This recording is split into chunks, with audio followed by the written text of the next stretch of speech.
ओम श्री गुरुवे नमः। सर्वश्रुतिशिरोरत्न विराजित पदाम्बुजं वेदान्ताम्बुजमार्तण्डं तस्मै श्री गुरुवे नमः। ओम शांति शांति शांति। अहम ब्रह्मास्मि नामक ग्रंथ है जो निसर्ग दत्त महाराज की बातचीत पर आधारित है। आज का विषय है देहात बुद्धि से ऊपर उठो।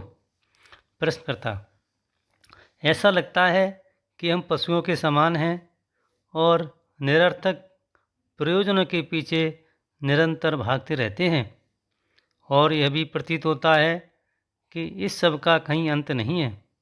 क्या इसके बाहर निकल पाने का कोई मार्ग कहीं है? प्रश्नवाचक: महाराज, इसके लिए तुम्हारे सामने अनेक मार्ग प्रस्तुत किए जाएंगे और वे मार्ग तुम्हें इधर उधर घुमाकर पुनः प्रारंभिक बिंदु पर ही वापस ले आएंगे।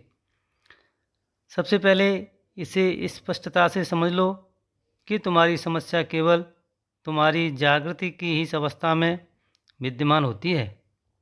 तुम्हारी समस्या केवल तुम्हारी जागृति की ही अवस्था में विद्यमान होती है, और जैसे ही तुम निद्रा में जाते हो, जागृति की अवस्था कितनी भी पीड़ापूर्ण होती हो, उसे तुम पूर्ण रूप से भूल सकने में समर्थ होते हो। जब तुम जागृत होते हो तब सचेतन होते हो, जब तुम सोए हुए होते हो तब मात्र जीवित। चेतना और जीवन, यद्यपि इन दोनों को ही तुम ईश्वर कह सकते हो, परंतु तुम इन दोनों से ही परे हो। ईश्वर से परे हो, अस्ति और नास्ति से भी परे हो। अपने आप को सर्व और सर्व के परे होने की तरह जान पाने में यदि कोई वस्तु तुम्हें बाधा देती है, तो वह एकमात्र वस्तु है स्मृति पर अवलंबित तुम्हारा मन। इसका नियंत्रण तुम पर केवल तभी तक रहा करता है जब तक तुम इस पर भरोसा रखते हो। इससे लड़ो मत, बस इसकी केवल अवहेलना भर करते रहो। मन को वश में करने की बता रहे हैं कि मन को वश में करने के लिए संघर्ष मत करो।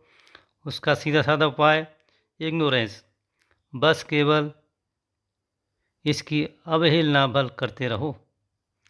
जब इसे महत्व देना बंद कर दिया जाता है तो यह शिथिल और निर्बल हो जाएगा, यानी अपने आप मर जाएगा। अपनी कार्य करने की प्रणाली को तुम्हारे समक्ष प्रकट कर देगा।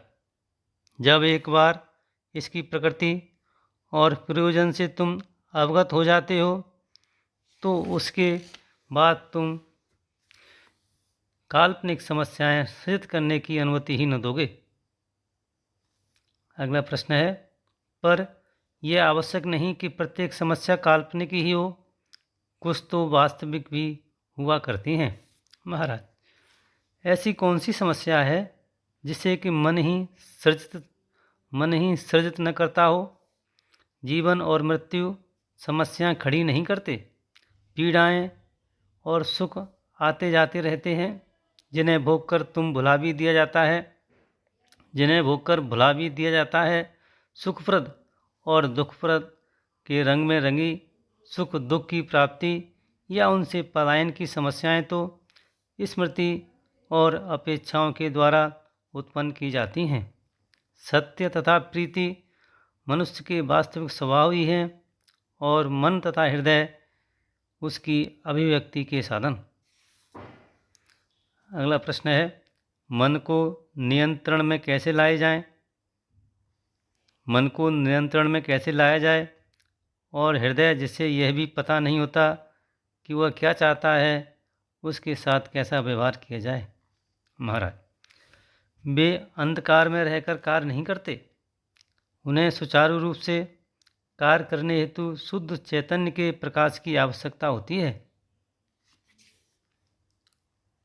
उन पर नियंत्रण का सारा प्रयास तुम्हें बस स्मृति की दासता के ही अधीन कर देगा। स्मृति सेवक के रूप में तो एक उपयोगी वस्तु है। स्मृति सेवक के रूप में तो एक उपयोगी वस्तु है, पर उसे स्वामी का स्थान दे देना क्षति का ही कारण होता है।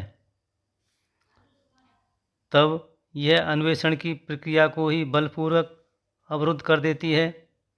वास्तविकता में प्रयत्न हेतु कोई स्थान नहीं होता। देह के तादात्म्य के फलस्वरूप उत्पन्न होने वाली स्वार्थपरता ही मुख्य समस्या है। देह से तादात्म्य के फलस्वरूप उत्पन्न होने वाली स्वार्थपरता ही मुख्य समस्या है और यही अन्य सभी समस्याओं की जननी है। और स्वार्थपरता को प्रयत्न के द्वारा नहीं दूर किया जा सकता, बस इसके कारणों और परिणामों के प्रति स्पष्ट अंतर्दृष्टि ही इसे मिटा सकती है। प्रयत्न तो परस्पर सामंजस्य रहित कामनाओं के मध्य हो रहे द्वंद्व का ही एक लक्षण होता है। उन्हें उनकी यथार्थता में ही देखा जाना आवश्यक है और तभी वे विलीन होती हैं।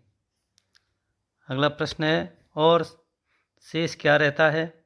महाराज, वह जिसमें कि परिवर्तन संभव नहीं वही शेष रह जाता है। जिसमें कि परिवर्तन संभव नहीं वही शेष रह जाता है।